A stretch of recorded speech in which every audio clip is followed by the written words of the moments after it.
if you were to play that percentage game and acknowledging that we're human, James, and we have our ups and downs, but if we normalize the mean, what are we saying your percentages? I'm guessing 80% carrot, 20% stick. Where you reckon you're at? Yeah, I think I'm more like 90-10. Go on. Yeah. Yeah, but I want to make that distinction. It's not that my life is perfect, and I am far from that. But I do have a way I look at life that carrots are the thing I'm going for most all the time. Yes. That's the distinction. I'm going for carrots most all the time. Because in my younger life, I was absolutely running from sticks all the time. Yeah. So I learned that one, Andy. I learned that one really well. And that one, I think it gave me a lot of good wisdom, but it didn't give me a lot of joy. And I really made a commitment, late into my teens, I was going to pursue joy, not in a way that said that life is going to be awesome all the time, but I was going to pursue what was going to make me more of a beneficial presence on the planet. So the witness I could be to what my life was about was always in the pursuit of, to your point, a carrot. And in all that experience of carrot, I've had tremendous hardship like everybody. I've had profound losses. I've lost businesses. I've lost friends to suicide. I've lost friends to cancer. I've lost 1,000 things. But the carrot never gets lost. And I think that's the distinction, is that not everything is wonderful, but everything has awe.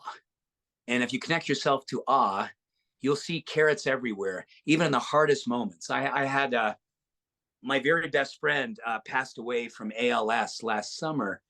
And I had the honor and the very, very difficult experience of holding him while he passed. Oh, wow. Because here in Colorado, you are given the permission of, once you get to a certain level of compromise, you can have a doctor sign off that you are, you're at the point where you're going to have to be either intubated or special feeding system, whatever the case may be, or you can choose to leave the planet on your terms.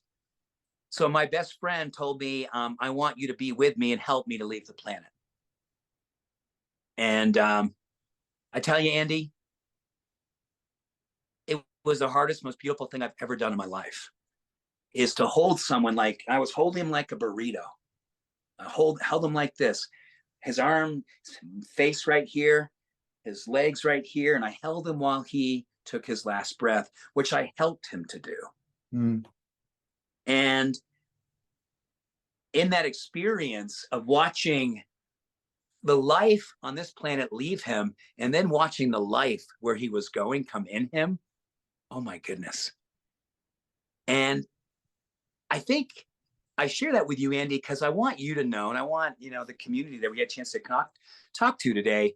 When I say 90-10, it's not that my delusional optimism has become an addiction. My delusional optimism is I want to see all of life, all of it, just like you. I mean, you're an amazing guy. You've done incredible things in your life. You've seen the world. But your carrot is, I want to see life. I want to be in life. I want to feel all of it. I want to have the texture of life, the death, all of it. I want to feel that texture. So that's my carrot. It's texture. It's the depth. It's the willingness to get into it, feel it all, and know that's why we're all here. We're not supposed to be here and be happy all the time. That's not the goal. We're supposed to be here and be in it, so we feel it, so we can discern from it, and then go forward being an example of it. And thank you for sharing that. I just wrote down, remember, I have my book here, and I wrote down courage in capital letters just then. I don't, there's no filters. I just write down what comes up. I just wrote down courage when you share that just then. And then also I underlined what I mentioned before: do the hard things easy life, and potentially great life, experience great things. Do the easy thing. It might be harder to have a great life, but it takes courage to put yourself out there like you are every day, because you know what I mean. The market, as you're listening, or the market as a listening device, sometimes can be pretty hard on us for putting yourself out there. So it takes a lot of courage to do that. Oh, listen, I mean, Andy, let's face it. I mean, you've decided to put yourself out there. You're a clinician, you run a business, people come in to see you, people who are hurting, people who are desperate at times, they come in to see you. So you're vulnerable. You're super vulnerable. Then you put yourself out into a worldwide audience in a podcast. You're leaning into vulnerability. That's a choice. And you're right. When we do this, we're targets. We're targets for being those people who had the courage, the willingness, the audacity to put ourselves out there. Because in your heart you have to, or fulfillment and meaning are not going to be at the depth they can be if you weren't going to do this. So you have held yourself to a level of accountability and courage and willingness to stand in the fire. You stand in the fire every day as a clinician. You stand in the fire to get on this and have people, write stuff anonymously about whether or not they like you or like what you said.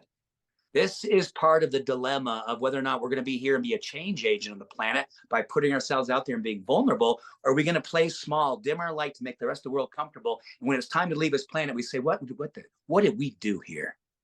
What was that all about?